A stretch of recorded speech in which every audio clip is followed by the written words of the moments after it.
still don't care. Anytime, anywhere. And now, the World Tag Team Champions. Cock back the hammer, watch me lay 'em down. Saw face the villains, we don't play around. Nobody make a sound. On, grab your women and children to get the safer ground. The King's done like the Jamaican town. Futuristic flow, dark start with a laser sound. Leaving nothing but a vapor trail. And my bass heavyweight, no shake, I'ma break the scale. Inspector, we have followed your instructions to the letter. Let me just cut to the chase. You have a bucket of weight. What up? What up? What up? How you guys doing? The WrestleCollective is back. Took a little vacation, took a little hiatus, but we are back and back in full effect. Well, took a nap. Somewhat full effect. How you guys doing? My name is Jordan, otherwise known as Sid Flair. I am your host, but I'm never here alone. I'm always here with my collective brethren. We got Grumpy Omega. How you doing today, man? Pod Day. You know I love Pod Day, and I love our he's on today. mute. There you No, go. I'm not. No. Oh, no. I'm on mute. I can't hear you guys. Okay, that's what it is. All right. We're Oh, good. wait, We're he good. can't hear us? Oh, no. All right. No, We are also joined by the only. we'll fix it in post. Don't worry. What's up, gentlemen? It's a pleasure to be here once again. Also joined by you got a new look to you. Who, me? Oh, wait, let me swap them around. Maybe that'll. No, I'm talking to Dev here, or I thought it was Advocate. The Devocate. Thank you, Advocate. Where's the mask? Hold on, can't. Now I'm having trouble. I can't hear you guys.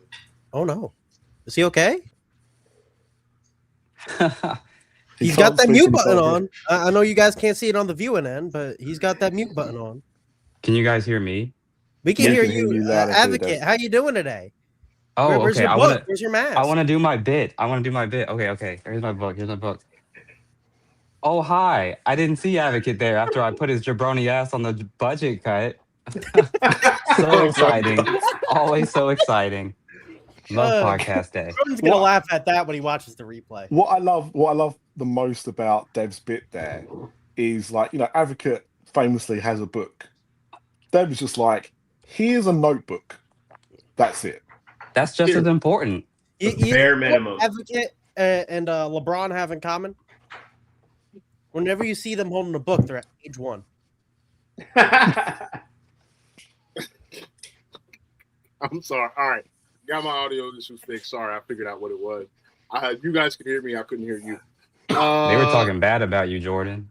Shut your mouth, Dave. Hey, Your grass. They always do. They always do. You know. I was subtweeting. Typical. Hey. You know.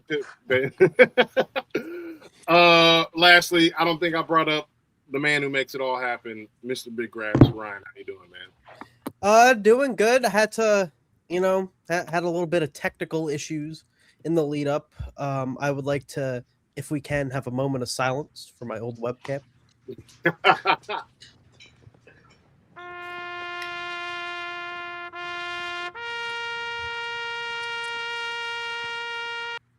Death, taxes, and Grabs getting himself over. Gone too soon. Well, man, I'm glad to be back. We took a little time off to recharge, get ourselves together. Things are a little bit different, you know what I'm saying? Advocate, just wanted to let you guys know, Advocate will be taking a little bit of hiatus himself. He's got some work, personal things he's got to take care of and attend to. Still very much a part of the collective. And so if you indeed do want to still hear fuck Cody Rhodes and all of the Advocate shenanigans, check him out on a Weekend in Advocates over on Twitter. You can definitely find him doing one of those. He'll probably have one tomorrow and probably on Saturday as well. Much to Dev's chagrin. Yeah, so definitely pull up. Enjoy the Impact Zone, Advocate. That's crazy. But also, Wait, the A in TNA stands for Advocate? That's crazy. We also are going to be coming back this Sunday with Queens Road Collection 6, I believe. We're at Collection 6 for Queens Road. Very excited about that. And if you do not know, if you aren't aware, Queens Road is our once a month podcast dedicated to all things women's wrestling. So, a lot to talk about with this women's bracket that just came out for the Owen Cup or title. I don't know if we're calling the cup now or whatnot still. But yeah, so please, Sunday. I don't know, Ryan. Do you know what time, or Dev? Y'all know what time are going on? The evening. The evening. So check out Sunday in the evening for Queens Road Collection 6. I think we usually go around like 7 Eastern. 7 Eastern. So check it. Please. So make sure to like, subscribe to this channel, hit that notification bell, and you will know when Queens Road goes live. But to keep tradition going, just because he's not here, doesn't mean we won't do it. Ryan, what happened this week in wrestling history? Well, since Dev wants him gone so bad, shouldn't Dev be doing this? I feel, you got to pick up that slack, Dad. All right, Dev, what is this image about? Oh, this looks like the day I was born, like years back, when I was very, very. Is this the first ever No. Saturday Night's main event? Correct. This May 10th, 1985, at the Nassau Coliseum in Uniondale, where the Islanders used to play. This is where we got the first ever Saturday Night's main event. The most high-profile match on the card would be Hulk Hogan taking on Bob Orton for the WWF title, and Hulk Hogan would via DQ to retain his title. Jokes on Dev. He can't read. Yeah. But yeah, thank you, Advocate. But yeah, this is definitely a historic event in not just wrestling history, but WWE history as well. Because Saturday Night's main event, I think I can speak to maybe some of the more veteran members of the collective. Definitely has a place probably in your hearts, for better or for worse. Saturday main event? Yeah. honest. Let's ignore the run of the mid 2000s. So for me, Saturday main event was like, I'm gonna try not to get emotional, because that was like, Get emotional. Well, no, my pops, that was like one thing, like my pops would like, he will remember, he would always tell me about how he would watch on Saturday nights on occasion. And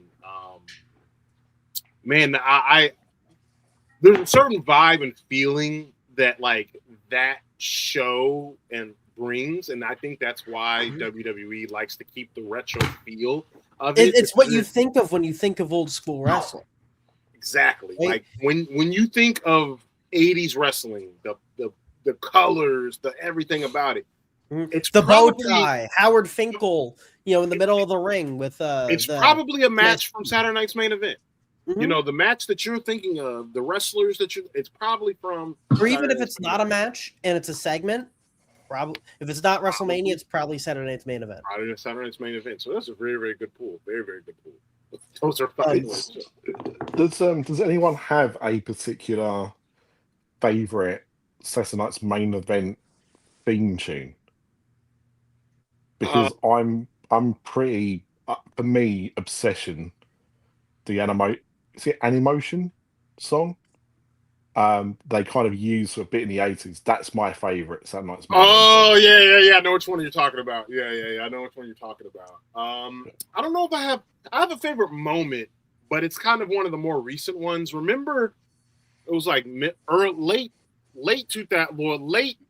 2000s, early 2010s. I want to say like 08, 09, maybe 2010. And DX, old man Sean, old man Trips, not necessarily old, but older. I want to say they had a match against. It's probably Spirit Squad, isn't it? Was it? Yeah, I was about to say, was it the Spirit Squad? I want to say it was the Spirit Squad, and I don't know. I enjoyed that match. I mean, I enjoyed that time of WWE because they kind of brought it back, and that was one of the moments they brought it back for. I'll put it to you like this: I would like to see them every time they do Saturday Night's main event. They did it last time. Use all the old school belts. So pull out the old school belts for the old school night. You know, You know what that reminds me of? You know what my favorite Saturday Night's main event moment was? What's that? Do you remember? I forget who he was facing. I think it was Damian Priest and Drew McIntyre, and they had the steel cage match. And Damian Priest wins the match, walking out the cage door. And Jesse Ventura's on commentary, and he's like, Just "What is this? Jim. He's walking out the door. You can win the match by walking out the door." And he just basically goes off on him. He's like, he's a coward walking out the door. You got to climb over the top.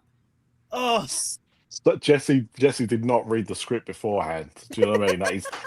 Look, it was a great moment for all of us, but it wasn't a great moment, I imagine, for people in Gorilla who were going mad at what he was saying. no, not at all. But I've got a question. Does anybody know what networks that Saturday Night's main event has been shown on? ABC. Never. NBC? Was it not? I thought it was ABC or NBC. No. If it's not ABC or NBC, I don't know. No. It's been on NBC. No. He was saying no to ABC. No, Yeah, so okay, not ABC, but NBC. Okay, I knew it was one of the BCs. Yeah. So it's been on NBC. It was on NBC in its original run, and then it got brought back 2006 to 2008, and then again in 2024 it's been brought back, and it continues on to this day. But there is one other network. Is it that USA? had Saturday Night's main event. Is it like an NBC Universal property? No. Is it cable or like network? Network. It's always been on network. Always been network. It's got to be Spike. No. What do you say, Graps? No. CBS? No. Now we've already kind of eliminated 3 of the networks. So come on, Graps. Come on, Dev. ABC, NBC, Fox. Grumpy. Fox had Saturday Night's main event in 1992. Wow. Yeah. I didn't know that. Well, it hasn't always been on networks. Now it's on Peacock. You know what? Valid point. They had it for I think it was just 1 year. Let me just double check my facts now. 1992. Yeah, so they had it from the 8th of February, so the 14th of November 1992. So I'm not sure how many specials they got in during that time, but yeah, like to me, I always just assumed, because it was a staple of NBC, that's the only network it had ever been on. But no, in the down period back in 92, Fox gave it a go for a year. So actually, WWE and Fox, aren't just related by SmackDown. Huh? For better or for worse. Indeed. What else? All right, Dev, what we got now? I attended this match on my 3rd birthday, like way back in the day before, back when y'all was young, way too young to remember what this is. This is In Your House. Diesel and Sid fighting for the world title. Pretty sure that's not what it was called. This would be In Your House 1990. Let me not look. 94? So, today, May 14th in 1995, we got the very first In Your House pay-per-view. This was also in New York, but not on Long Island. This was in Syracuse. And this started a tradition that we still see to this day, where, that being, we now have monthly pay-per-views, right? Back then they had the Big 5, which we all know what the Big 4 is: Survivor Series, the Rumble, Mania, SummerSlam. I forget what the 5th was. But these In Your House events, where the idea was, it's not necessarily like the full on like big pay-per-view. What you're getting here is a little bit shorter. It was like wasn't the idea like a supposed to be kind of like a house show, but not a house show? That's why they named it kind of. Well, it was more, this is In Your House, something in between sort of what you see on TV and the pay-per-views, sort of as an in-between, because these didn't cost as much as the regular pay-per-views. These weren't as long as regular pay-per-views. These were 2 hours, and basically the In Your House pay-per-views, transitioned into what we know now as the monthly pay-per-view schedule, which isn't just used by WWE anymore, but we also see this now with AEW. Where they started out with the big four, and then they got All In and Forbidden Door, and then they added more in 23, and now we have what we have now. And this is something that has become a staple in American wrestling. I love go ahead, Hannibal. I'm sorry.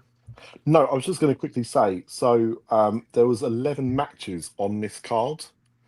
Only 6 of them were actually broadcast live. Yeah, that's probably a good thing. That's a long night though.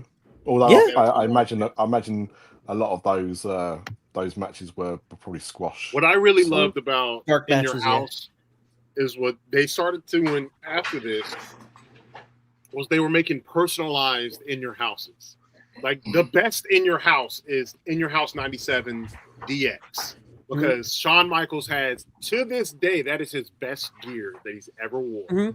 Because there was that, wasn't Rock Bottom an In Your House? Rock Bottom was also an In Your House. Buried Alive, Mind Games. Buried Alive was Undertaker's, Mind Games was Stone Cold's. There was actually an In Your House that after the concept of In Your House was dropped, and they just moved to like full-on monthly pay-per-views, still stayed as a pay-per-view name. And there's actually one that happened just a couple years ago. Any guesses on what that pay-per-view is? Backlash. No. What was it? I'll give you a hint. There's a very important match in WWE history that happened at this Armageddon. In Your House. Nope. No, you're right. Armageddon's 2000s. Let me go back further.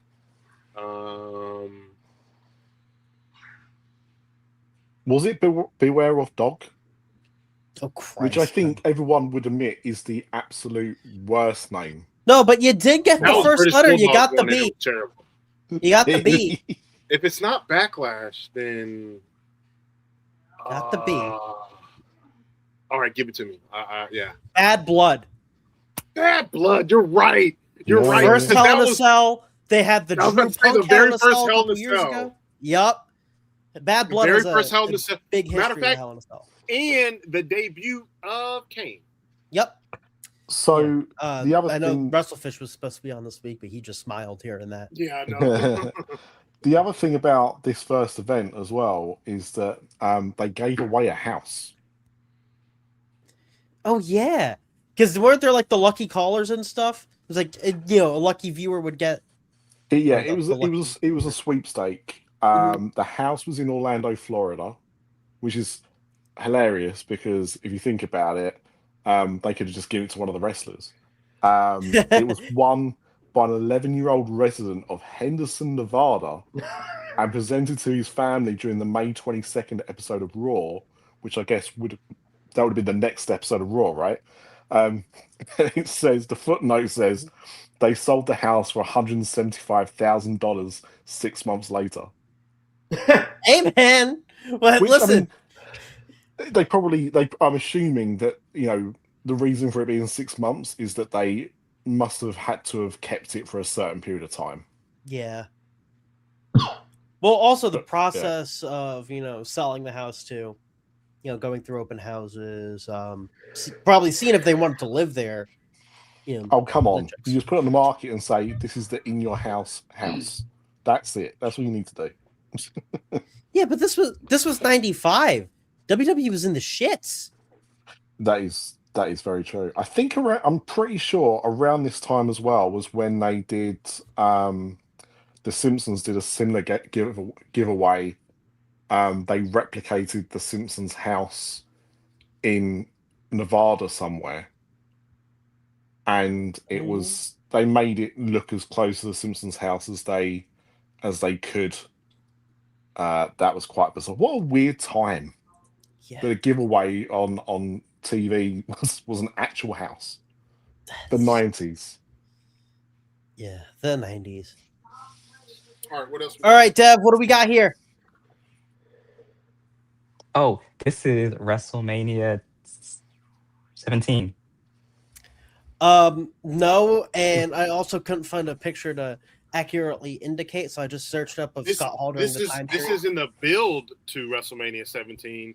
This would have been no, because NWO came in at No Way Out.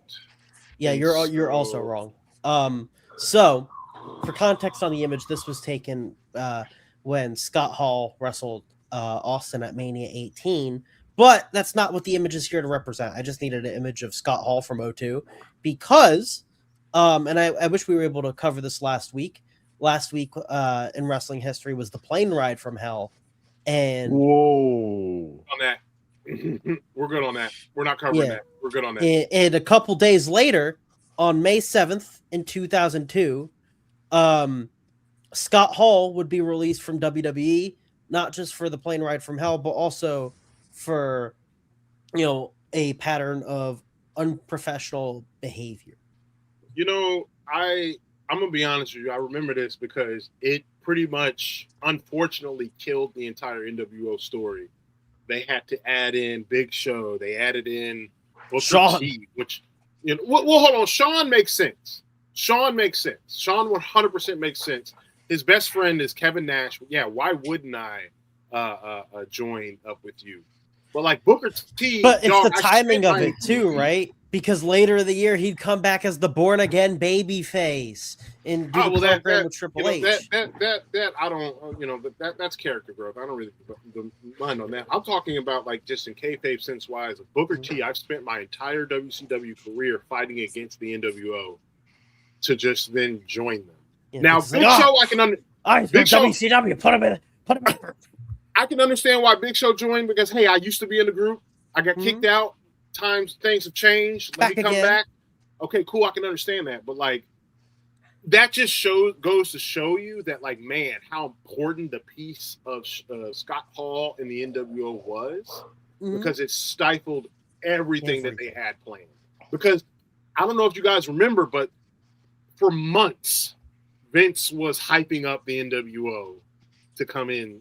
And when they finally had the reveal of, I injected it with poison and turns around for the chair to show NWO, that was supposed to be a huge moment. That was supposed to be a really, really huge moment.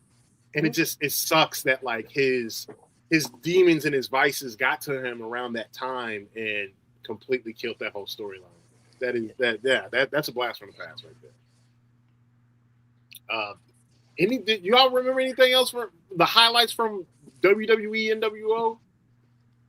Oh, there were none. I mean, the only thing about that incident is we lost Scott Hall and we lost Mr. Perfect, and we almost lost Brock, I think.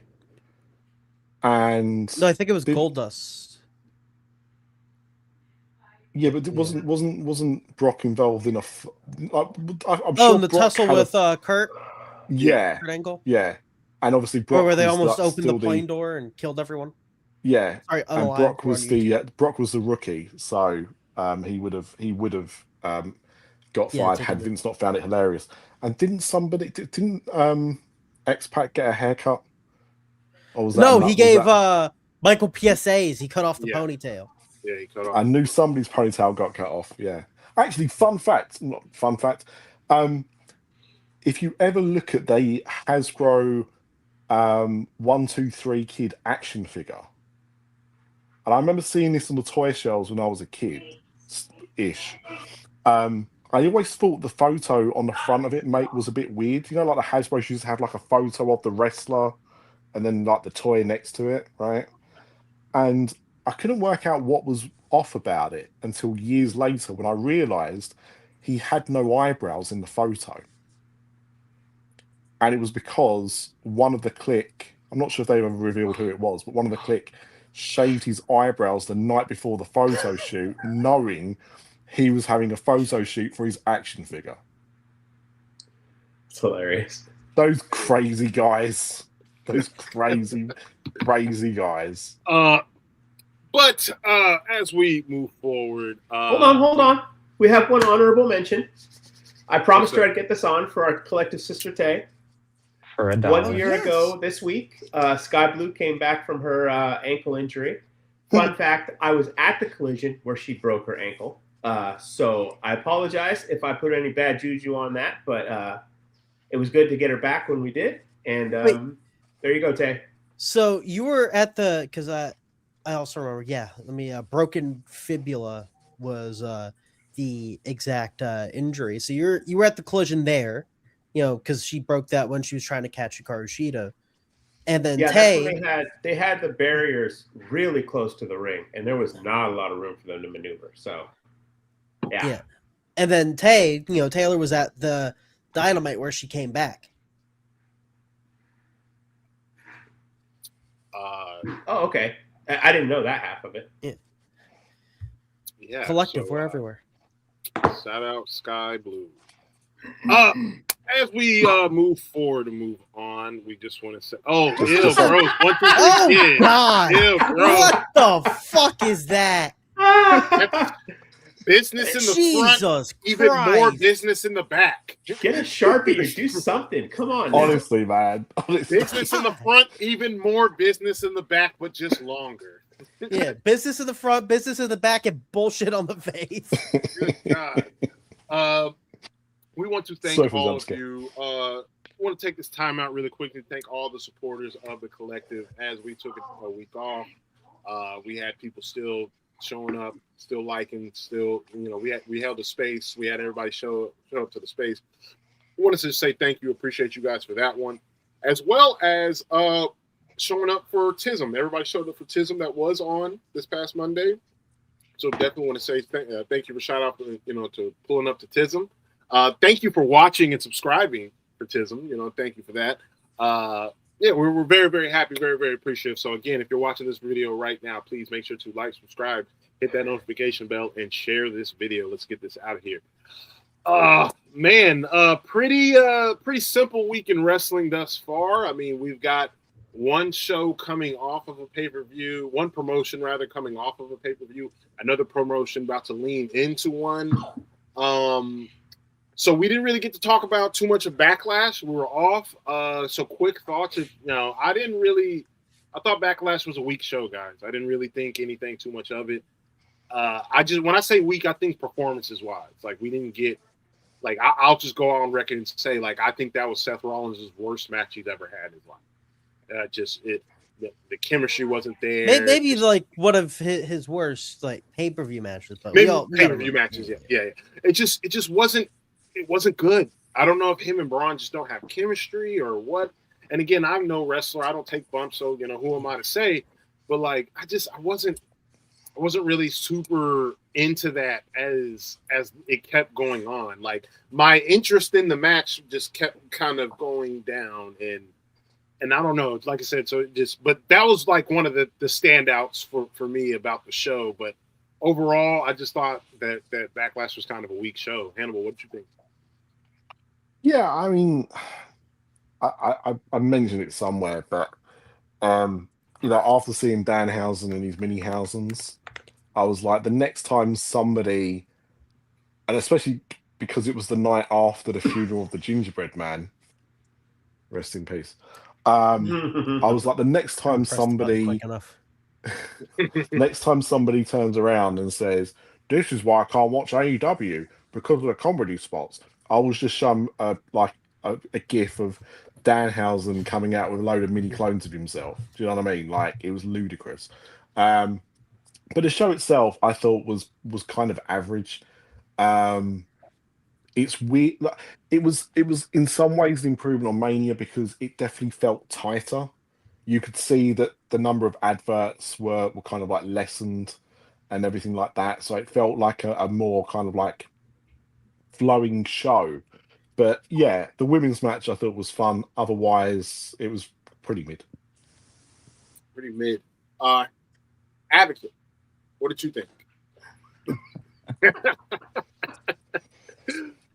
Advil Dad. The Devocate. Wrestle Dad. Leave hashtag thank you advocate in the chat so he is always reminded how much we appreciate his absence. Backlash was bad. Despite the woman carrying the entire show on their backs, they had a great match. It was bad. Danhausen, teasing Danhausen the way they did, as if his reveal was going to be a big deal. That's disgusting. That People can thought it was be. going to be CM Punk. I I'm one of told. those people. I could believe that though. That's the thing. Like Dev, like I'm going to ask you a serious question now, based on that, just because I know you watch more of this than almost anyone. A When serious was the? question for me. I know. I look. I know what I'm doing, Dev. Okay. I know the optics are Thank you. bad, Oh, I love the but vibes. I love the collective. I'm going to just try. When was the last What did time? Advocate just say? Because I can't see it clearly, and he makes me mad, and I need to know. Hashtag advocate never dies. Yeah, to be fair, there's only one collective member that died this week on air and got resurrected. We can't have two. But if you think about What's that process all, like, Hannibal? it's too much to go into right now. I'm still getting over it. But they do this a lot. They promise, you're going to be shocked. There's going to be a reveal. There's going to be something, and it's very rarely delivers. Can you remember the last time they hyped up a a celebrity appearance, a guest spot, a big reveal, and it wasn't some part of a letdown? Like, when was the last good reveal that they did on WWE? Bad Bunny? Probably WrestleMania 38, when Stone Cold did come. When he did wrestle? Yeah, Reveal? I you're think right. they That's not a announced him. reveal. Yeah, they did They announce announced it that. beforehand. Yeah. Cody Rhodes. No, but it wasn't announced as a match. It was announced as him appearing, and everyone speculated he was going to wrestle the match. Yeah. I think the reveal of the John Cena Classic, though I have my opinions on that. We'll get to that here in a moment. I think that was a pretty decent reveal. No, it wasn't. What It are you was. talking I'm about? lying. I tried to What are you bullshit. I tried to talking bullshit. about? I can't bullshit it. I can't bullshit it. It was Jordan bad. has That been was bad. caught bullshitting in 4K. Yeah, I can't. I tried. Sorry, Dean. I wasn't. All right, you know what? The vibes is here. We're just gonna do it. Look here, man. I am trying my best to be diplomatic when it comes. He can't to see WWE. the vision. I think we are all trying our best to be diplomatic and political when it comes to WWE right now. But right now, at least the last 3 weeks of WWE television, y'all know my saying, hear me and hear me good. I'm here to double down. This shit's been a 2-pack of ass. I'm sorry. I think we all know our preferences, but we all try to be bipartisan. And what I'm Right. going to say probably really is going to be one of the things that has been said on collective airwaves that goes against the mission, but people will look back on sort of this time period in WWE creatively the same way they'll look at WWE in 2019, same way they looked WCW in at 2000, AEW in 2021. WWE in 95. It's no, not even AEW in 2023, because creatively, yeah, it was down, but it wasn't catastrophically bad. It wasn't, WWE's running high school. No, I gyms. said 2021. 2021 was not that great. What? Oh, in WWE or in AEW? AEW. Wasn't that the pain? I'm sorry, that Yeah, no, game that over was match. no. and You're thinking whatnot. 2020. 21 that's was when 2020. Danielson and Adam Cole came Okay, you're right. in. You're right. Yeah. 'Cause I'm sorry. 2020. You was almost not said that something great. heinous, and you didn't even mean to. But 2020 was not that great for AEW. Let's be honest. It was not creative. But was it almost sink the company bad? So then, let me ask you: do you think this creatively right now that's going on in WWE, and this kind of translates into like us? I'm gonna be honest, guys. I didn't catch Raw this week. It wasn't too interesting to me. I'm just gonna That's be a honest. little bit of it. You didn't You really know, miss it's just much. I watched, but like it wasn't. So do you think right now creatively it's that detrimental? Like people are turning away, and I want to ask you first, Ryan, and then let's go around the room here. Do you think creative is that bad right now? In terms of people are like, People are turning off their television. Yeah. I don't think it's killed the company bad, because I think the company is at a point where I don't know if there's anything that can kill it. Yeah. But I think it's at a point now where like there's a lot of marketing to get people to tune in. I think this is like WWE. This is probably in terms of marketing and partnerships, probably some of the strongest it's been, but creatively anyone that tunes in, I feel like most people will tune out. Look at Danhausen. Look at the Danhausen match, right? People are like, oh, who could it be? Are they gonna, say fuck John Cena's retirement, have him come back? Is it gonna be CM Punk? Is it gonna be someone on the roster? And while I like Masquerita Sagrada, let's be honest, and like I think he's a great worker, but let's be honest, that's not someone who anyone had the. Oh, by the way, for context, Masquerita Sagrada is the guy who's in the little Danhausen get up. Also, you might know him as El Torito. Not even a bit. Like there are things like the box. People are like, oh, what's in the box? What's in the box? And that you introduce Danhausen to an audience that doesn't know him, and we're expecting something big and not something funny. Right? This is very much reminding me of like when Vince did the Golden Egg. If I was a new viewer if I didn't have to cover this for this, I wouldn't watch. The Golden Egg, God, that was supposed to be Austin Theory's moment too, right?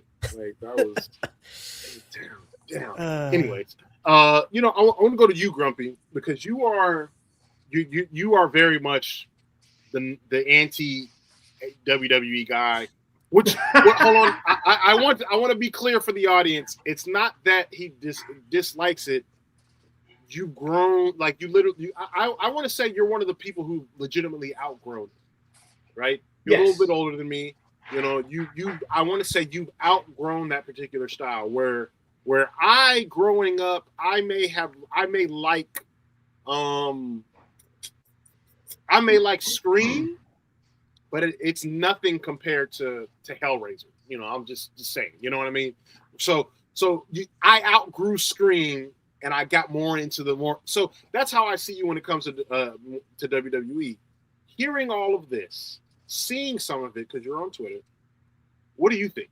Kind of as the outside person. I'll tell you, to your point, to me, outgrowing WWE, I will say that if you listen to our Wednesday night spaces after Dynamite, I say the same thing after every show. I'm like a broken record. It's that AEW jam packs their shows.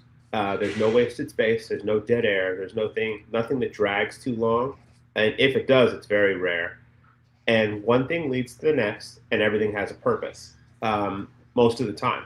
So there's that way of doing it. And then there's WWE's way of doing it, which I'm not saying that their things don't have purpose and they're not building stories. They are. They're doing it in a different way. They're doing it with less urgency, let's say, right? They're not in a hurry to fill all the time. They're using ads to fill all the time. That's the other thing. I wouldn't be able to sit there and slog through the downtime, the dead air. So that's fine. And thinking back on the Danhausen match, it's like I said with his debut. They turned it into a musical number. It was a comedy routine. It was an entertainment sketch, and that's fine. That's what they wanted him for, and if that's what they wanted him for, and that's what the plan was, yeah. But that's what they bought, and that's what he delivers. And credit to Danhausen, he managed to parlay and politic and swerve his way to the show, and he's getting paid to just be a goofball. Good for him. If I could do that, if I could get paid huge amounts of money just to be a goofball and have some backstage segments and sling a catchphrase and then run around with my little clones, I'd do it. I can't hate on him for that. So, with a little bit of hindsight to that match, it served its purpose because that's the purpose that they're going after. They want to entertain the crowd. Their crowd likes things differently than the traditional AEW crowd that I'm a part of. When we go to Collision, there's more collisions here in Dallas than there are Dynamites. And I said this earlier in the week also. Fix that, Tony. Fix that, Tony. I want to go to Dynamite. Please fix that. When I go to a collision, when you're at home and you're watching on TV, it's easy to get distracted by things. Something happens over here. You have to get up and go to the bathroom over there. You check your phone. But when I go to a collision and I'm sitting in the audience, I am totally invested and I'm totally locked in for the full 2 hours. I can watch everything and I don't get bored and I don't get tired. Everything? Yeah, every time that I've gone. So Listen, we enjoy AEW, but sometimes there's a stinker match. No, I ain't gonna lie to you. No, I'm gonna keep it a test to you. Whenever me and Grump go to shows, the only time we really pull out our phones is to like take a picture of something. Like No, like yeah, like I get with that. But yeah, listen, we locked it. But sometimes you gotta time. It's like, oh, this match I'm not really invested in. I'm gonna Oh yeah. That's sorry what I'm saying. Yeah. I'm sorry. Yeah, Serpentico Steve Borden is not the greatest match of all time. No. Oh, El Hijo del Stinger. The new name. Which, by the way, great prospect. But yes. To sum it all up, and I've said this before too, is that each audience has something that they're looking to get out of the show. And I'm looking to get something out of an AEW show very different than most people are looking to get out of a WWE show. And again, that's fine. If I was a kid, I would have loved the fucking shit out of that Danhausen match. I would have been laughing. I would have been cheering. I would have been jumping up and down. Now, I'm not 6 years old anymore. Yeah, but now where I am now, it's good for a chuckle, it's good for a laugh, but the way that they've built their pay-per-views, where they've cut them down so much to 5 matches, maybe 6, and then they pad it with commercials and downtime, and you're waiting and you're waiting and you're waiting. I can't do that anymore. I don't have that attention span. I would get distracted so fast and so easily. I'd be wandering around, just waiting for the next thing. That's not me anymore. I can't do that anymore. So Hannibal, I want to go to you. Grump talks about what he took away from things and what he took. Did you take anything away from Raw this week? Did you happen to catch it? And if you did, what did you take away from it this week? No, and in fact, it was the first episode of Raw in can't even tell you how long, where I didn't even think about it being on the air. Right. It didn't thank you. I've been trying to describe this feeling that I had this week, and that is a good one. Thank you. And I mean, you're talking to somebody. I mean, I've been watching, obviously on and off, but WWE since I was 6. Right. Far more than anything else in my life other than movies. And I just it got to that time on Monday night, and it was probably about an hour afterwards. I was like, isn't Raw on the air? Yeah. Because I just don't care right now. Yeah. That's how I feel. Like, I don't know if it's just everything kind of like building up recently, but there is just nothing that is exciting to me. Like, I'm not on paper, and when you look at it, right, we should be excited about Jacob and Roman, right? Like, he's destroyed. When have we seen Roman get laid out like this? Hang on, why should we be excited? Last week, Backlash. But that's what. I think we should be excited because, damn it, Hannibal. But it's also the third time that they've done it. Because there's no, because you're getting to my point. We should be excited, but we're not, because we know damn well they're not going to put the belt on Jacob. Right. And the thing is, the best wrestling is wrestling's not predictable. If you want, because I know you weren't even thinking about it, I can go through because I didn't remember the whole card, but I have the whole card for Raw up. If you want me to go through No. We're about to there's only 6 matches. No. Sorry, I was going to say 6 matches. There's only 5. What are the name the 5 matches really quick. All right, so the 5 matches real quick. Joe Hendry and the Street Profits versus Division. Javon Evans versus Rusev. Io Sky versus Sol Ruka. That's probably the one you'd want to go check out, if any. Obafemi beat Los Garza in a minute. And then Dominic Mysterio beat Gable's version of El Grande Americano. Public that's not service fair. announcement. We have Fed-pilled merchants on file, and that will be discussed at the next meeting after somebody's trying to get that raw card off like that. I Had know to you're get the not raw talking card. NXT. Bro, NXT, I know you're not talking. six raw matches after we all said no. Listen, You're on the listen, list. listen. You're on the list. Hey, I'm on the list. I could say Hank and Tank, and you'd get erect. Tell Whoa, the judge. But so what I was yeah, going to Hannah, say go ahead. is like, why do I care about this now? Because this is something that should have been done years ago. Like, they leave it so long to do stuff sometimes that by the time it actually gets around and it's supposed to be important, do I care? Do I still care? The problem is, like, they've not really built it up in a way that makes you think this is must-see television.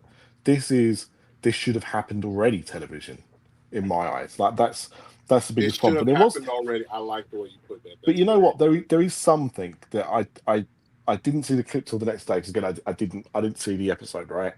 But there was a segment with Brie Bella and Paige, which then brought out Raquel Rodriguez and Roxanne Perez. And I'm just trying to find the quote here. Rodriguez turned her attention to Paige, given a million chances and still fumbles every single one. Listen, Yeah. I know we're just waiting for your next big scandal to hit. Now, I'm sure that this was all scripted, it was all discussed beforehand, but Paige had some like terrible stuff that happened to her during her last run in WWE. She had some very private videos and photos leaked. Like, she got hacked and that got out there. And WWE did a very good job of trying to diffuse that situation as much as possible, not hold her responsible for it. Like, she wasn't punished for it. At least not, publicly. They were trying to be protective of her. That was quite a while ago now. She obviously, retired, left the company, has come back into the company. There is now a whole load of people that have no idea there was ever a scandal of Paige because they did a good job of diffusing it. Mhm. And then you go and do that. Like, to me, I know there's cheap heat, but that is the cheapest of heat. Like, I think that's really piss poor. And yeah, I don't enjoy shit like that. So in the interest of time, because I want to show the dichotomy in this, us being able to have this conversation civilly will go into like the meat of the show, because then on the flip side of a not so great Backlash, a not so great Raw, or we'll say not very memorable Raw, we had Fairway to Hell, which was on the AEW side, which was one of the most unique things we've seen in the last, I'd say, 5 to 10 years of wrestling. No. Right? No. No? I would say it's probably the most unique thing I've seen in wrestling in about 20 years.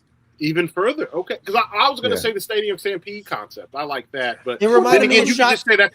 You can say that's a bunkhouse brawl match too. So, Well, no, I mean, I in terms of visuals, yeah, but it was, it was a cinematic match. It was the pandemic. It was a little bit of a different time. Yeah. In terms of actually getting a crowd somewhere and doing something like that, we haven't seen that since probably the Shotgun last Saturday Nitro. Night. No, the last Nitro. Shotgun Saturday Night, last Nitro, Viva, shout out Juice. We'll be back Club next Lavella. week. No Dirt, Just Dialogue. Club, what was it called? Club Lavella. Lavelle, yeah. Hog Wild, and then we Road had, Wild. and then we Road Hog Wild, Road Wild, like Because Shotgun Saturday Night, they had that Penn Station? Penn Station. Penn State, Yeah. yes. And then of course we all know the infamous Raw at the Mall of America. Well, I won't say infamous, but Nitro. famous. Nitro. No, Nitro, Mall of America. It's that was beautiful. I mean, to see the crowd and the crowd, the way it was set up, the shots of the green in the bunker in the background. Yes, I know golf. Which terms. no Yes, one I went play on the golf. green. Seeing the bunker in the green, in the background, seeing the fairway over to the right, like it was just a really, really cool, great shots. I love how you thought immediately, oh, they're all just going to brawl in the sand. Oh, they're all just going to brawl on the fairway. No, they saved it. They saved it for Darby. They saved it for Pac.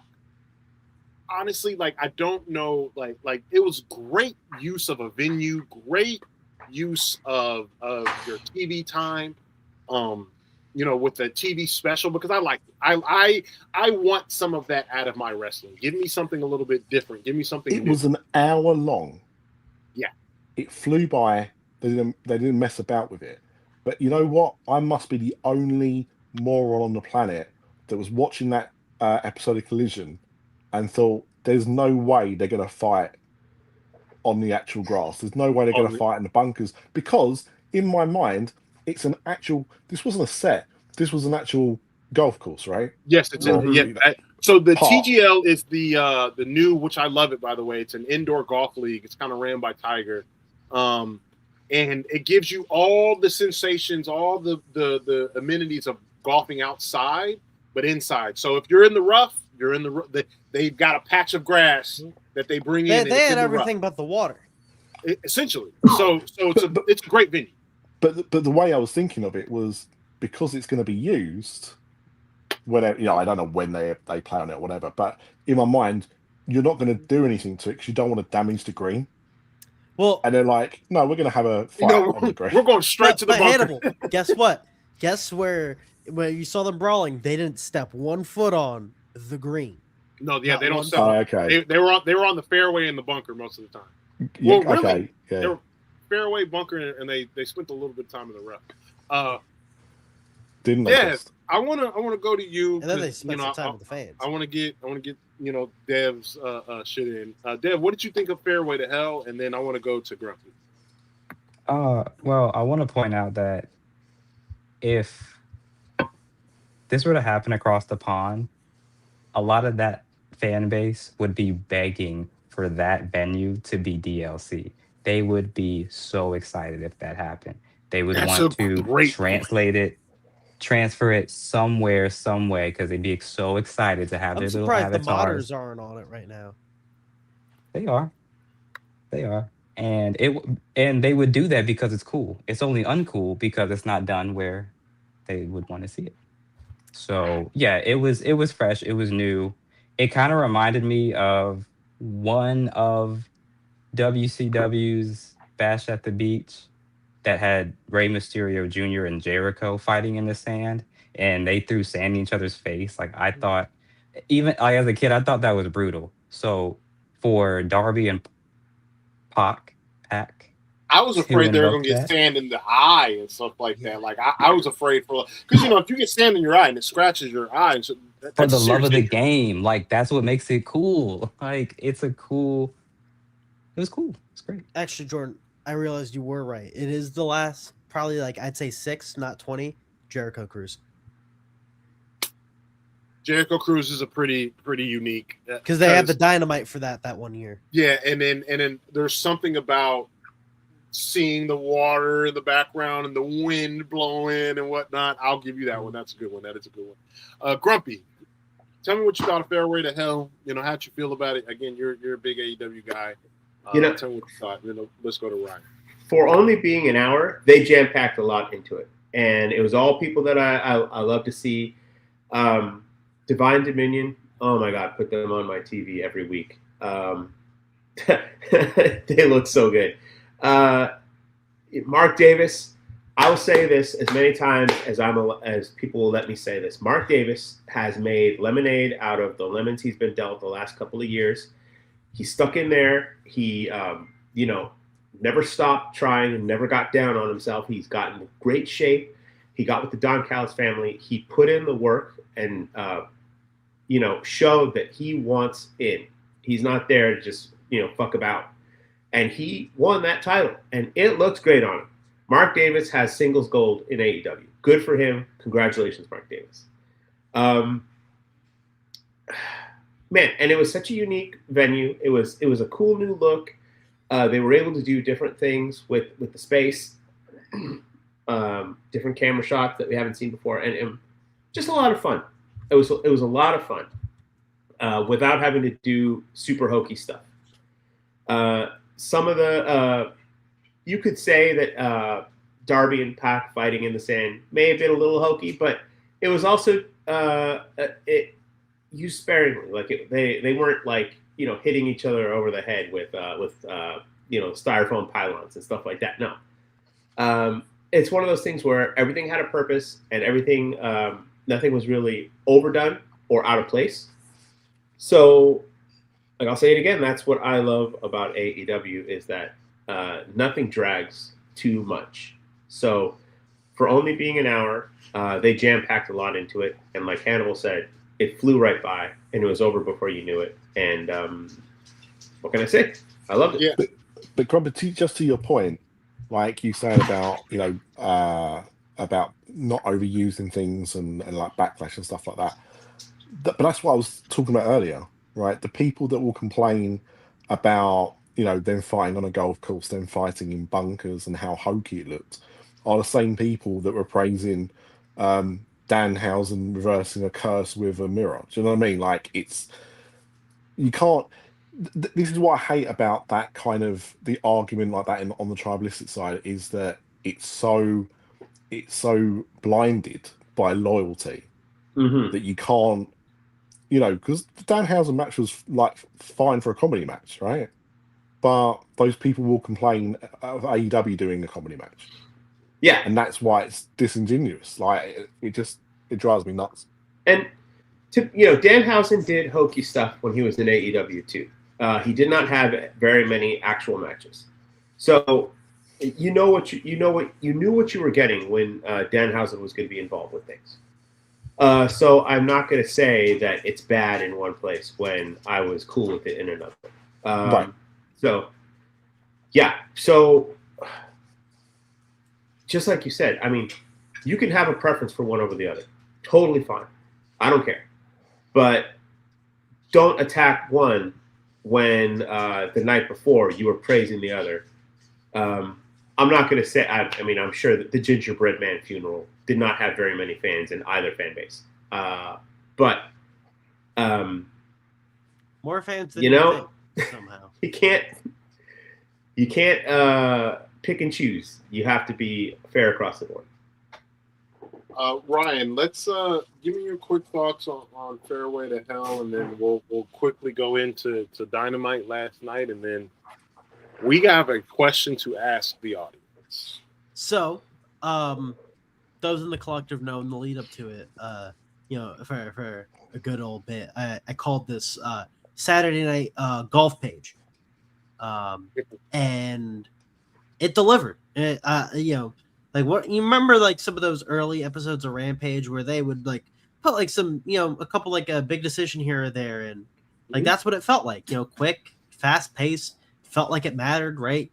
The title changing hands with, my boy Dunkzilla, Dangerous Mark Davis, going over, getting the national title from Jack Perry, having the world title match on there in the main event. It felt like it mattered, and I think.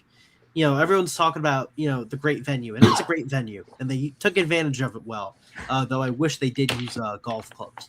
But I think the most important thing... Well, Ricochet did. Yeah. I've been watching too much wrestling. I forgot.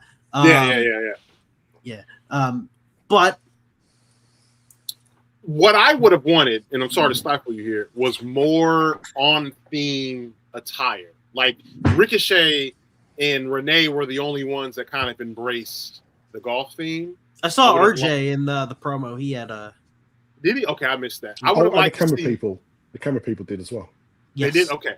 Yeah. There was a cameraman with like a pink golf polo and slacks. I would have liked to see more. Listen, as a former cameraman, you rock the black golf polo, right? You're supposed to wear all black so you don't stand out. Listen, I have a black polo in my closet. Wear the all black. But regardless, I do like them getting in the spirit, with the collared shirts and the slacks. I wish like a wrestler. Imagine if Darby came out with how you have the pink jacket, and golf shorts. Oh my god, with golf shorts, tattered golf shorts. You know how he kind of rips his shorts. The one person that in wrestling that I wished was there. That used to be a part of AEW at one point. Chava. Chava. Okay. Kerwin. Bingo. Kerwin White. That would have been a very nice callback too. Like, and they wouldn't even have to say Kerwin. He just would just be in the sweater, and everybody would have immediately got it. That's a fucking good call, bro. That was a really, really good call. Because that would have been nice. That would have been nice. I think it's safe to say that, Fairway to Hell was great. And then last night's Dynamite, of course, just really quickly, we'll just touch on some of the highlights. Well, the main highlight, and that is Darby once again has defended its title. What is that, 5? I think so. I think so. I think we're at 5. Because he had what? It's Ciampa, Brody, Yes. Kevin Knight. Yes. Because I'm going through the Dynamite ones 1st. Takeshita and Pac. Yeah, and Pac. Yes. So Did he the not- 4 did he not Dynamite ones fight- in the Fairway to Hell. Not Andrade? Oh no, he lost to Andrade before, didn't he? Before, yes. Yeah, it's 5. I mean, what a run, right? I mean, now I'm gonna be honest. I said, and I'm gonna say, it's becoming a little formulaic. But it's a great formula. But you can't argue with the formula because, and the reason why I say because is the reaction. Mhm. Everybody still loves it. Just Like because that was I don't, one of the I don't nastiest speak of Blue it. Thunder bombs I've ever seen. Bro, the man to catch gave him a German suplex from the top rope. And bridge. I've I've seen the love the of the Avalanche game. German. The bridge. Like, good God. Like, you would have thought Darby You know, the was last gonna time I die. saw that, or something similar to that, was the finish from Night of Champions 2012, where Cena on the second rope, he took Punk and the German and bridged for the double pin because his shoulders were down too.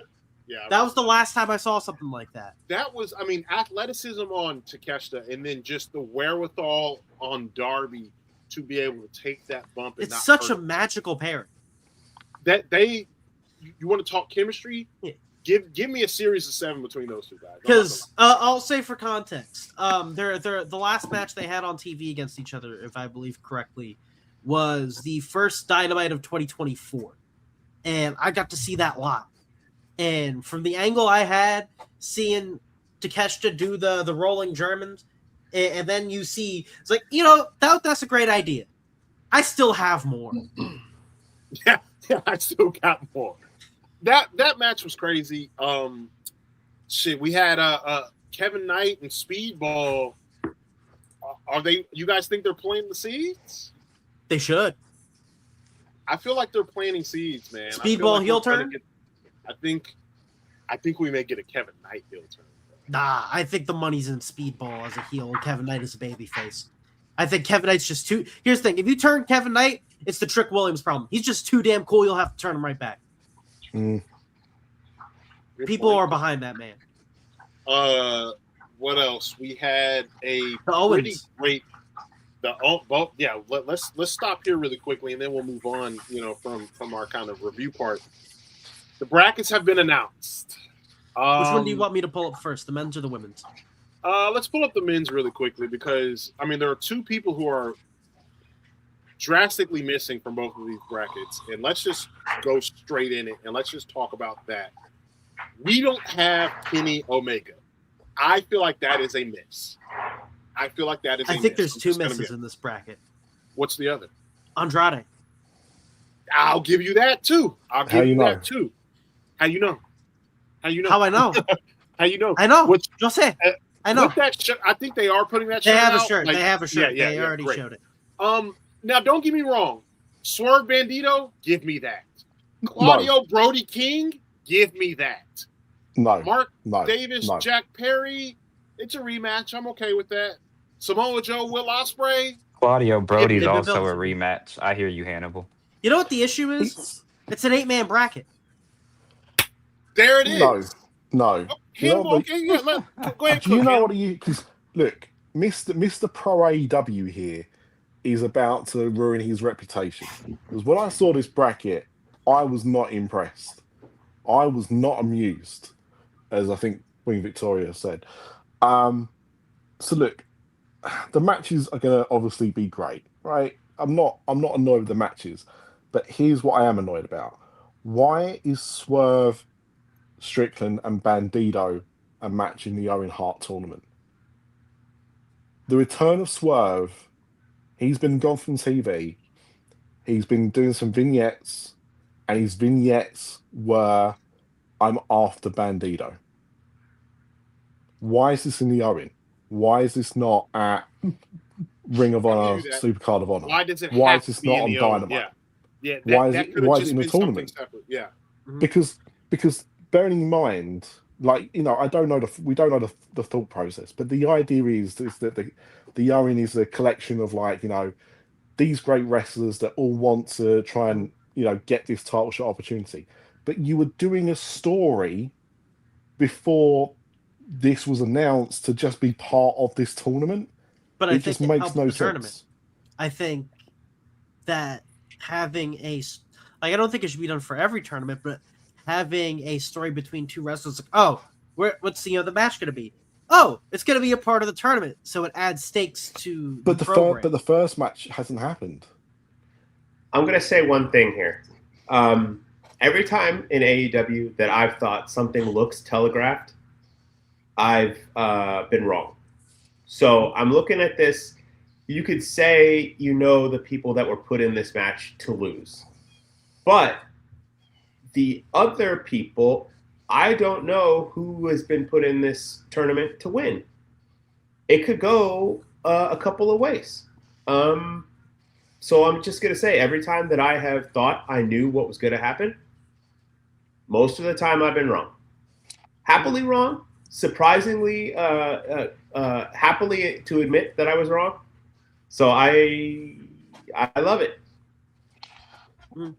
The only kind of like first time match, though, the only first time match in this really that anyone cares about is Joe versus Ospreay. People care about Swerve and Bandito, you silly goose. Yeah. No, but no, he's talking about fresh new matchup. It should have been the tournament. Swerve and Bandito should not be part of the tournament. Yeah, so a tournament bracket, a tournament is set up for fresh new match. On that note, Hannibal, you are absolutely right. I think it should be set up for a mixture. I think some are fresh and new. Some have previous history to it, right? That's why, let's be honest, we're probably going to get Will and Swerve in the finals. When you have that, the rematch, right? Swerve's heel this time, so there's a different dynamic. You have a shot at the world title on the line, so there's that added dynamic. I think you have to have a mixture and a balance. I think the issue isn't with who's in it. I think the issue is the amount of slots in it. Let me ask this. Yeah. I'm pretty sure I know the answer, but I want to be 100%. Davis and Perry, that is not for the national title. Like, the title won't be on the line. Swerve and Bandito, the ROH title will not be on the line. This is strictly for the tournament. Okay. Just tournament, yeah. Okay. Yeah. So then even for the people that you think are in there just to lose, there can be more meat on the bone after the tournament. They can circle back around to things. Yeah, which is fine. But again, to me, this does not scream Owen Hart. You've got Samoa Joe, former world champion, Swerve Strickland, former world champion, Ospreay, who, got to the finals last year and, wants nothing more than to headline Wembley. Bandito, who's the Ring of Honor champion. Mark Davis and Jungle Jack Perry, who have just, fought and exchanged title just last week, are in it. Like, I don't know. I know people are upset Omega's not in it, and so am I. But to me, the brackets are off. There could have been an Andrade in there. Yeah. Yeah. I'm going to disagree about Andrade. And I'm going to say this about Andrade. His story right now is that he's been a good soldier for Don Callis. He's done what was asked of him for the family, and he's not getting paid back, and he's starting to get frustrated. Why is he going to join a tournament to rep the family when he's not going to get any payout for it? Don doesn't care about him. Don's not looking out for his best interest, and I think Andrade is starting to realize that. Andrade is not long for the family, probably, and he's not as interested in putting his neck on the line for Don. Can I ask Grumpy a question? Couldn't you say the same thing about Mark Davis? No, Mark Davis just won the title. Mark Davis was rewarded for Andrade just won a belly title. Andrade just won a title. No, I Damn, think man, I he think should I be think the in key there. difference is that it's a title in New Japan, Yeah, not in Takeshita AEW, also and has the a title story's in being New told in Japan. AEW. Now they Wasn't the did put national Andrade's title new belt supposed on to be TV. like I spread will give out? you that, but Mm, that's not the belt that he really wants, yeah. right? But And he has also, made it very clear many times to Don, when's it going to be my turn? When's it going to be my turn? When's it going to be my turn? And Don has been giving him the brush off. I agree with I you. get it. I think that's a good like counter. But again, just looking at it, why isn't Takeshita in this? For example, like he's another one that could try and break through. Kevin Knight could have been in this. Just won the title, I guess. Maybe Speedball instead. But I Kenny just Omega's the wasn't. big one. Yeah, I would say he's the biggest one that you expect to so. be in this tournament. He's not. I think people would have Can been we pull fine up? with it if you swapped out Claudio for Kenny. Can we pull up the women's? Because on the women's side of things, the obvious big one that we're missing here, Mercedes. Mhm. No Mercedes. Now Tony came out and said Persephone and match is going to be a little bit later. It does seem like It's she's same with gonna the be- Suri match. Same Because I with the know Suri people were match wondering because with they're both her neck. they're both injured, and especially Suri. So it looks like we're going to be getting Willow, Alex Windsor so far, and then Marina and Athena very quickly. Again, I think one of the biggest problems with the Owen is it's 8-man bracket, 8-person bracket, right? Mhm. I would like to have seen a Joker in this. I would like to see a returning Ruby Soho. Maybe a certain dentist shows up. Hell, give me one half of Divine Dominion in this. Give me Chris Statlander. Give me Sheeta. Well, I think they wanted to avoid Stat, Sheeta, and Jamie because they're challenging for the belt at Double or Nothing. And I understand that. And What if they did this instead of having a 16-person tournament where you have to have 8 more matches? They just put some wild card. They only need 4 more, or two more, or 4 more wild card matches, and give some people a second round bye. You can make a case that Willow's a reigning champion; she gets a second round bye. Athena's a reigning champion; she can get a second round bye. Persephone's a reigning champion; she can get a second round bye. You know what? I like that because then that'll help quarrel the beef that Hannibal had, rightfully so, with why are we having Bandito and Swerve on this? Yeah. You could have Bandito. Hey, he gets his second round bye. He's ROH champion. So if you enter the Owen as a champion, you get a second round bye. If you add 16 more matches to this tournament between the men's and the women's, you'd have to start it a month and a half earlier. Yeah, I will say I can't. We can't be fucking around for that long. Yeah. We got a deadline to meet. Well, when it comes to the women's bracket, I think I'm a lot higher on it than most of the collective here. That you see on screen, because right, the big issue that I've talked with a lot of guys here, and their issue is where's Mercedes.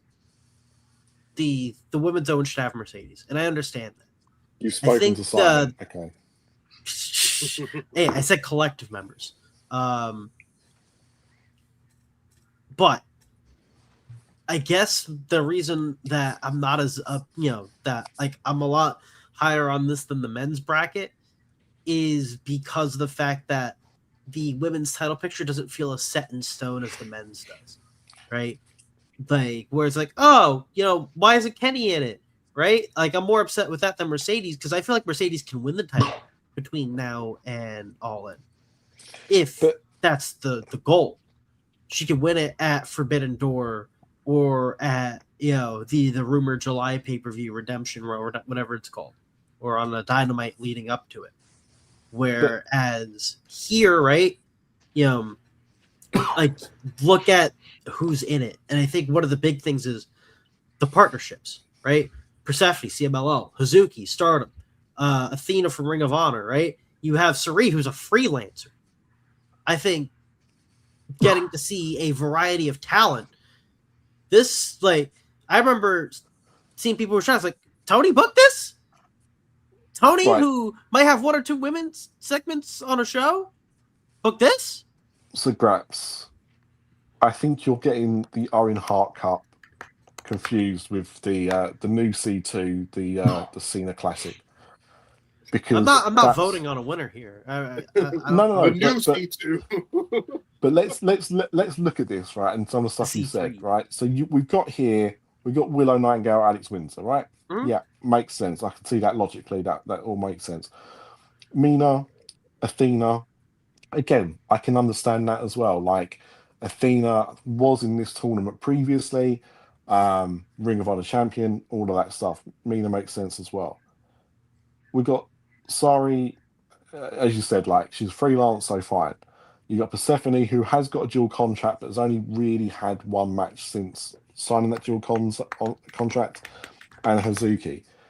Why have we got technically, although two definitely, people that are associated with or are in a company that are in a partnership with in this round of the tournament and none in the men's?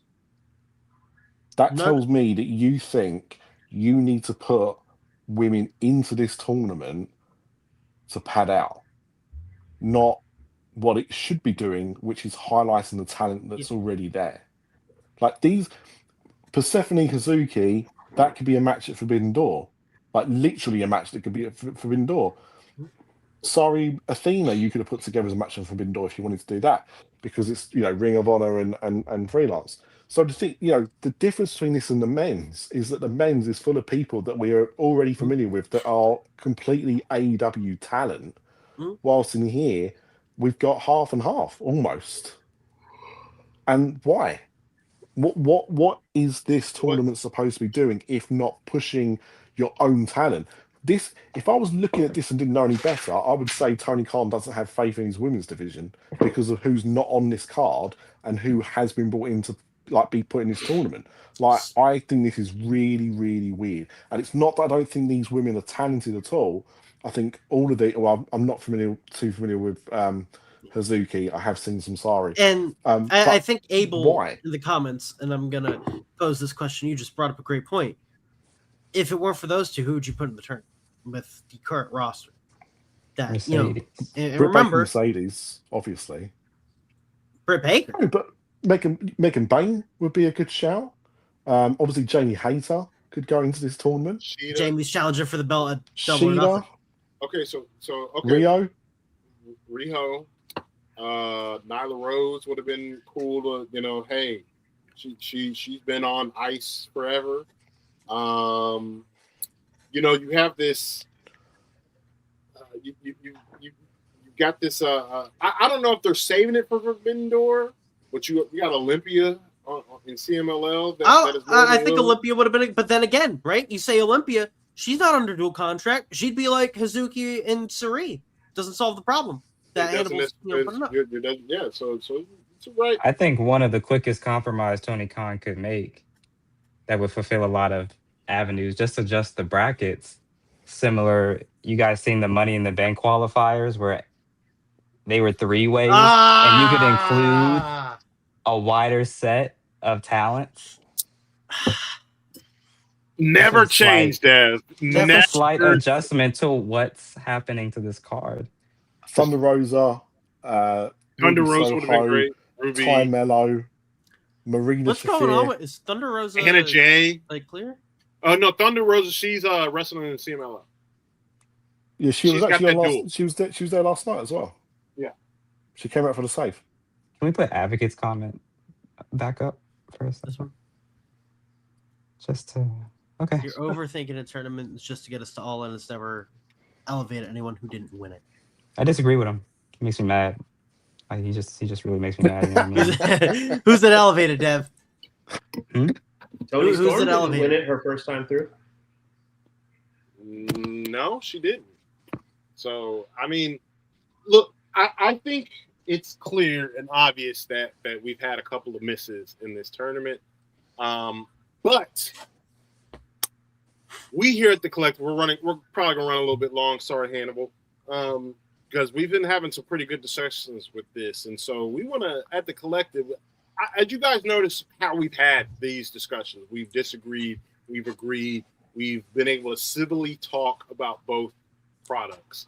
One thing that we here at the Collective has noticed that there's this overwhelming vibe of negativity when it comes to the IWC, whether it's WWE, TNA, AEW, New Japan. Nobody seems happy. Nobody seems to just enjoy it. So we want to ask you guys the question, do you even like wrestling, or do you just skim through it? Do you just watch highlights and go with what people are saying, or do you actually enjoy this?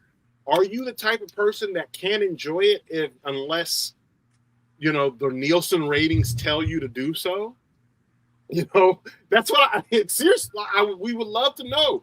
Because I feel like I literally just saw a tweet that said, "Oh, I didn't watch Fairway to Hell because they barely had 2,000 people in the building." What? That's why you didn't watch?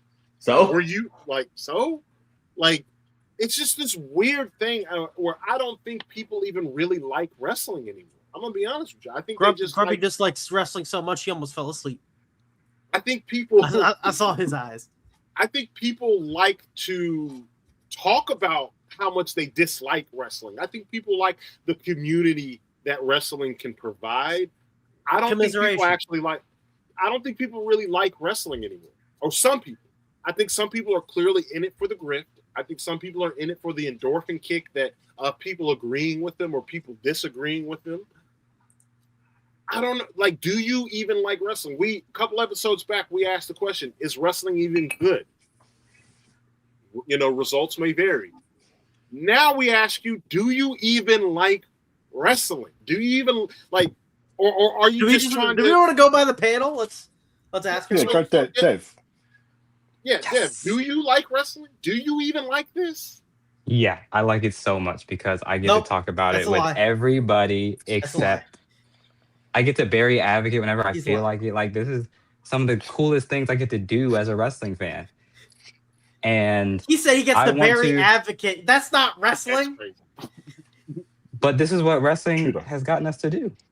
When the things we share wrestling, except with advocate these days. And just to kill two birds with one stone, for anyone who could think wrestling is bad right now, and you can go back and see what we could have said.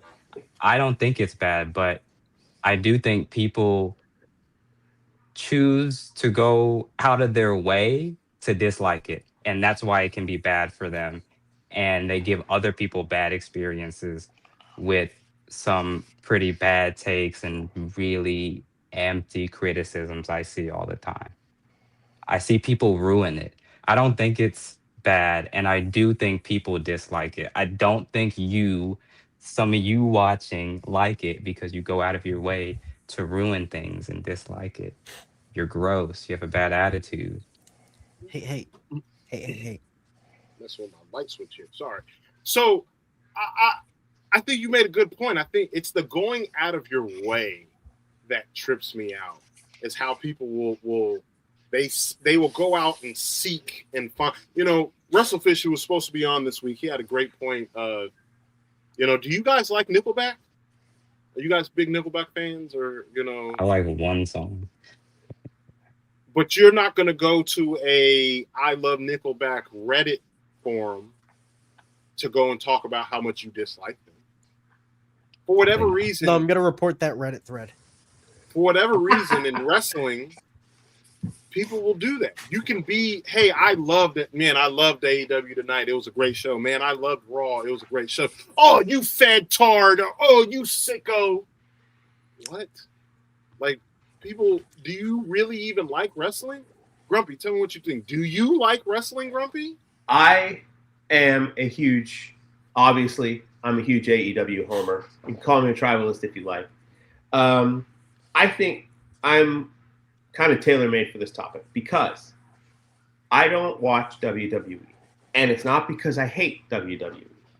I have a lot going on, you know, and I carve out time in my week for Wednesday nights. I have Dynamite.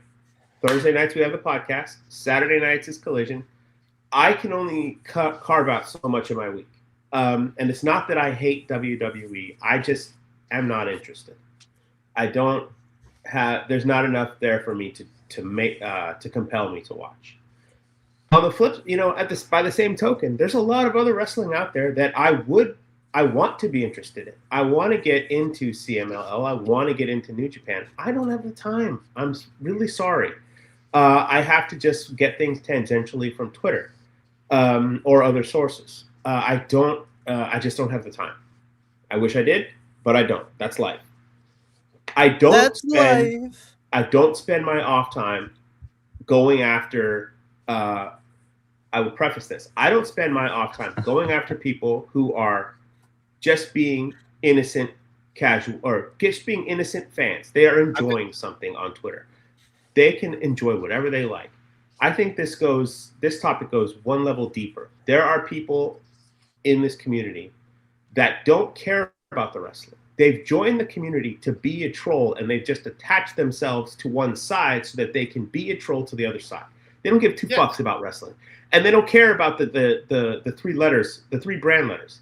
They care that they've picked a side, and they're just going to be on the attack to the other side. The people that I'm talking about, and this goes both ways. There's AEW fans who do this too. You go down their feed. It's never about the company that they claim to be a fan of. It's always attacking the other company. Okay? I don't have time for those people. If I see those people in my comments that are just there to be a dick because they don't have a point, they don't make an argument, they just come with the insults. I go down their feed. If I don't see any praise for the company that they claim to be a fan of, block. Goodbye. You're worthless. You're a troll. You're only here to be a dick. Grow up.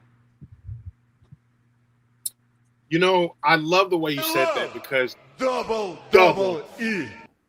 There are people who literally will go out of their way to disparage this, and then like you said, it's like, okay, well, you go to their profile, they must be big WWE. They must live tweet every Raw, every SmackDown. They must be on LFG, NXT, and then you go to it and it's Evolve. Talk about none of that, Mm-hmm. You and I have had our unfortunate fair opportunities of running into people like that. So I'll ask you, and because I'm gonna ask everybody, do you even like wrestling, Cannibal? No, not overly.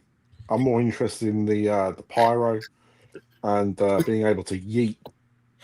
It's my favorite thing to do. No, look, in all seriousness, I generally think that there are two types of people that enjoy wrestling nowadays. One's up. Because there are people that, and you see this discourse, especially when you Definitely are talking to somebody very tribalistic, right? Which is, oh, if AEW's were the best wrestler, why do they want this wrestler from WWE? Or if it's one of the best wrestler, well, why is there a botch in the match? Thank you for saying this. Right? Because the thing is, like, one clearly has a better in-ring product. One clearly has better production values. It's about the pomp and circumstance. When AEW does All In, right? They do go all out, right? They have the big stage in the big, stadium. They have more of the things going on that you would expect to see at a WWE event. It's about the pomp and circumstance. Last year we had the Young Bucks on their boat, right? For example, one of the things you wouldn't normally see them do on AEW television. We had MJF coming out on a throne, the first All In, stuff like that. It's not that they can't do it; it's just that they don't do it as much. Whilst WWE, it is about the pop, it's about the crowd reaction, it's about the pyro. Like, how many times have you watched a WWE match where the crowd have gone absolutely apeshit for somebody coming out because the music's hit, and then the bell rings and they sit on their hands? Happens a lot, and it does feel. And again, I don't want it to sound the way that it does, but it does kind of feel that there are people that go for the experience of being in a crowd, for being able to sing along to songs, who would probably love these things that they do called concerts, to be quite frank. And then there's people that don't really care too much No, about. there's too much going on with concerts. Not enough downtime. I mean, there is also that as well. Not But enough commercials. Too many lyrics. I want to say whoop that trick there are too over many and over. lyrics. I need just to be reminded to buy my want to big put my ones. hands up and down. Yeah. That's it.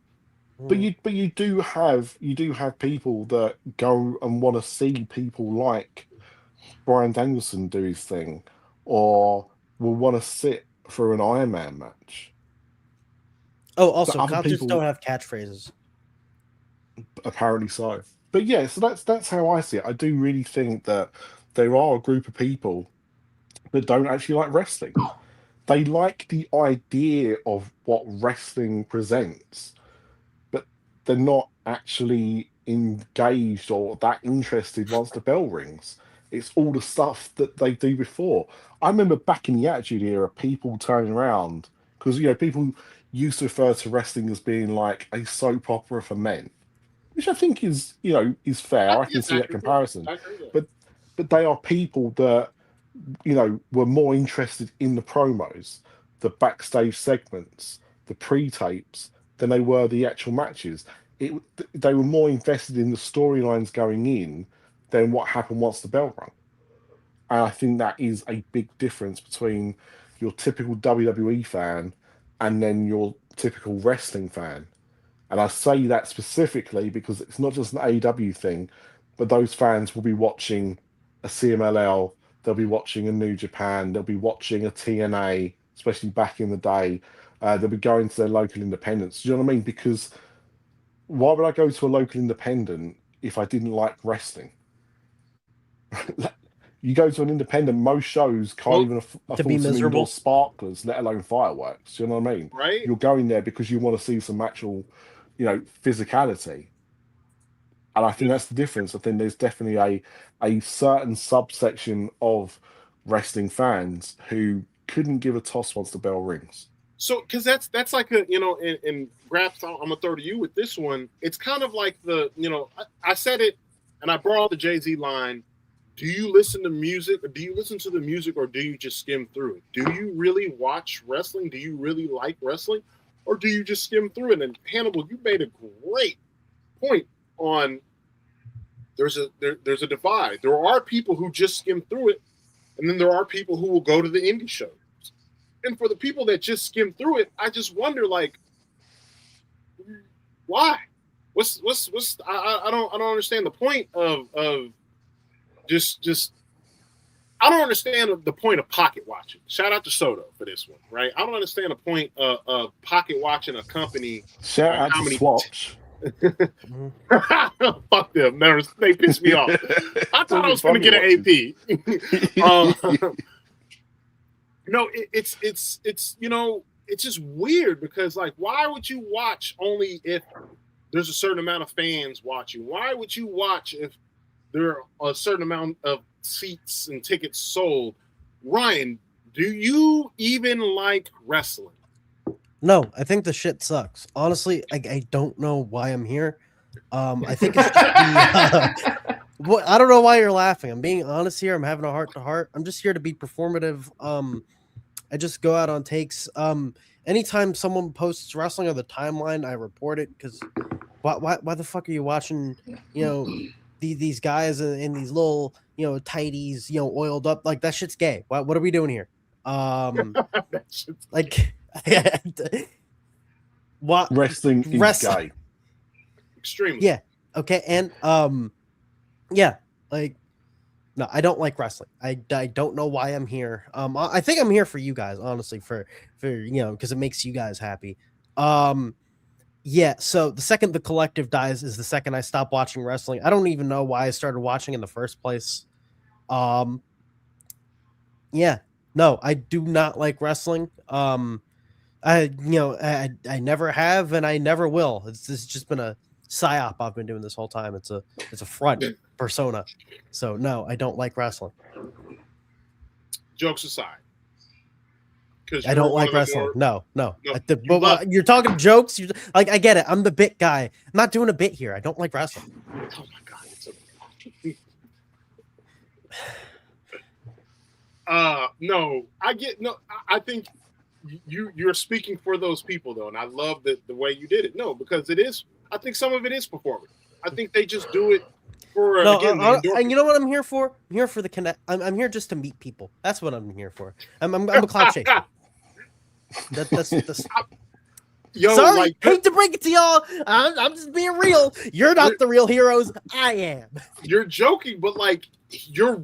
I don't get why you say I'm joking. I'm being real. You sound like one of these the dude. Like I want to start naming these Twitter accounts, but I will never give them the time of day on our airwaves. Well, you know why they suck? You know why they suck? Is because they just do it so miserably. You know, Right. the way they listen, right? Here's the thing. If you want to whine and cry, but be funny. Like let's step your game up. Like let's have some fun. Right? Like, dude, like I don't. Why can't we just enjoy? Or you know what? If you just don't like wrestling and you're not funny, pretend you do. That's what I've been doing. Just pretending I've liked wrestling for like the past 10 years. The thing is you don't have to like it. You don't have if you don't like wrestling and you just want to talk shit about it. Okay, cool. Say that. Stop lying to the people and most importantly, stop lying to yourself. You know what I mean? Well, here's where they mess up.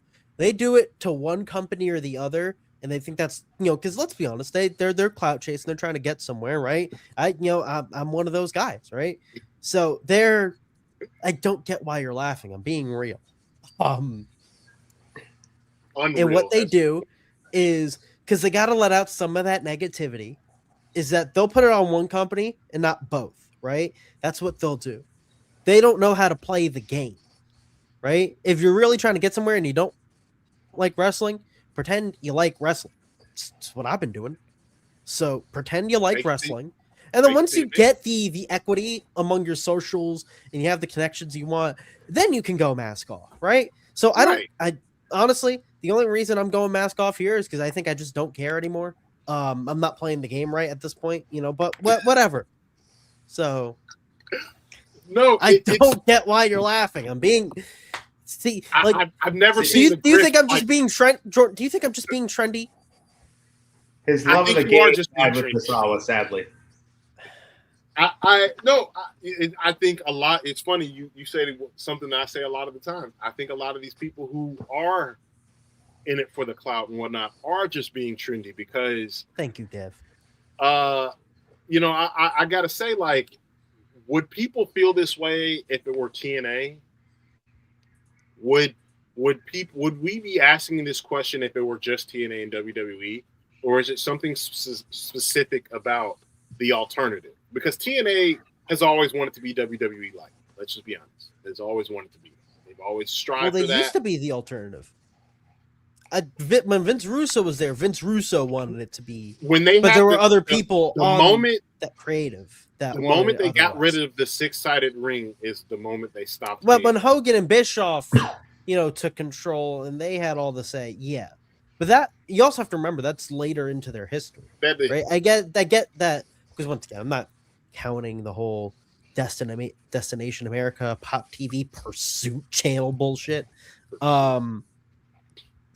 Pursuit Channel. No, but in terms of them as a viable number 2, that was a lot later into their history, right? When they were the challenger brand, there's a lot more similarity to AEW than I think most fans remember it for, right? They had AJ Styles as one of their big guys. That in and of itself wouldn't have happened in WWE. Samoa Joe wouldn't have gotten the push he had in WWE at that time. Guys like Eric Young, James Storm, Bobby Roode, maybe. No, Triple H would have looked at him and be like, "Oh no, it's another me. No, we can't have you here." But that's true to a point as well, because when I first started watching TNA, they reminded me of the good bits of WCW. Mm-hmm. You had some legends, but you had all this new high flying action. Yeah, the Cruiserweight Hour. And look what happened with Samoa Joe, right? When they brought him into NXT, they gave him a similar run to what we've seen in other companies, right? He was dominant. He was going through people.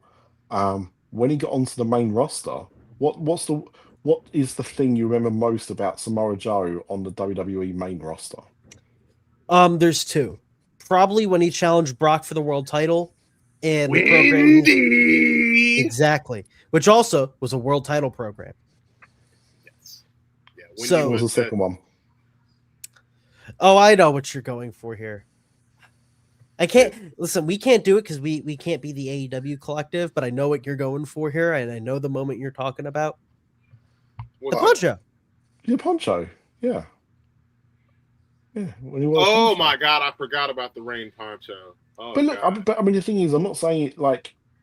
I think Samoa Joe did what any person in that position should do. I think he did a good job.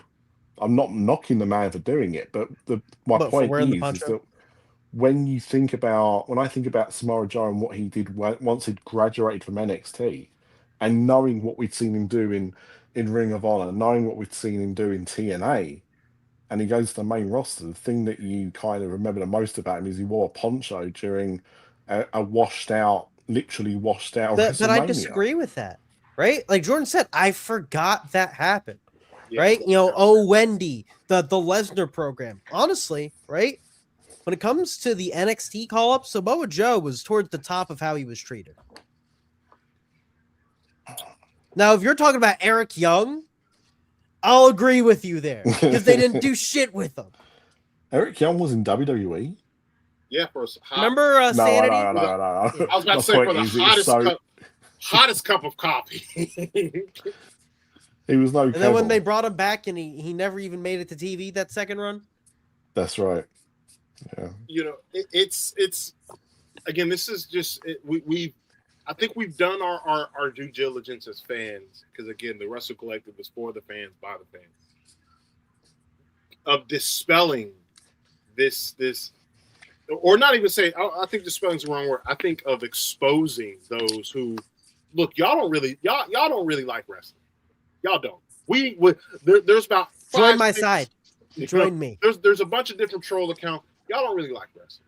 Y'all like to talk about wrestling. Again, do you watch wrestling or do you just skim through it? Right? No, but here's the thing, Jordan. I don't like it, but I still watch. You know, because you want it to be better, right? I love that excuse. No, I don't want it to be better. Listen, it sucks, and I'm fine with it sucking. Listen, I'm not some altruistic, content creator who wants wrestling to be better. No, this shit sucks. It's gonna suck. It sucked then, it sucked now, it sucked forever, it's gonna suck together.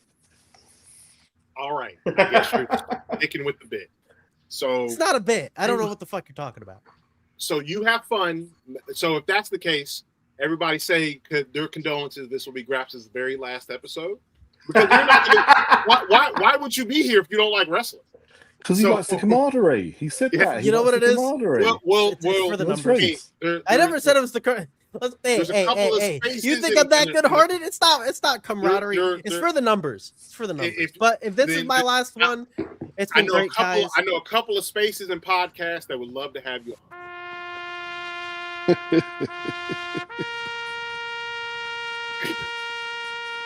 Anyways, because why would you admit that? Why would you admit that? All right, just gonna keep going. All right, there we go. I forgot it keeps going. I forgot. Again, I think we did a great job of, like I said, exposing, these people. Whenever you come across somebody who's trying to make fun of you or trying to say like call you a sicko, call you fed pilled, call you whatever, just ask them the question: do you even like wrestling? It's as simple as like, do you? And they're a worse version of me. That's what it is. So I think that is going to do it for us, guys. We have ran as long as possibly can run. We want to thank every single person who's been able to join us today and watching us. Please make sure to like, subscribe, hit that notification bell.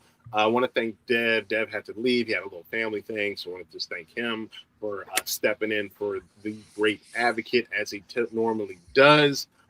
We will be back next week. The foot is on the gas. We don't have another break lined up for another, few weeks. So we will be back next week. Same Double or bat nothing time. week. Double or nothing week. So we're gonna have a special guest on, another member of the collective next week. I want to, I'm gonna just put a little mystery there. I'm not gonna tell you guys who. So we're excited about that. We're gonna be talking about Double or Nothing again this Sunday, I believe, is Queens Road. So please make sure to check that out. That is our once a month podcast dedicated to all things women's wrestling. Very, very excited about that. Of course, and then as you know, we start the week off with Wrestling with Tism, hosted by this man down there. One of the hosts, Mr. Hannibal Scorch. That is going to do it for us. So for Dev, for Ryan, for Grumpy, for Hannibal, I'm Jordan. We are the Wrestle Collective. That is going to be it. See you. Fuck Cody Rhodes. Put both belts back on Roman. Yeah, wrestling. Thank you guys so much for stopping by. Make sure you like, share, comment, and subscribe. And until next time, this is the Wrestle Collective.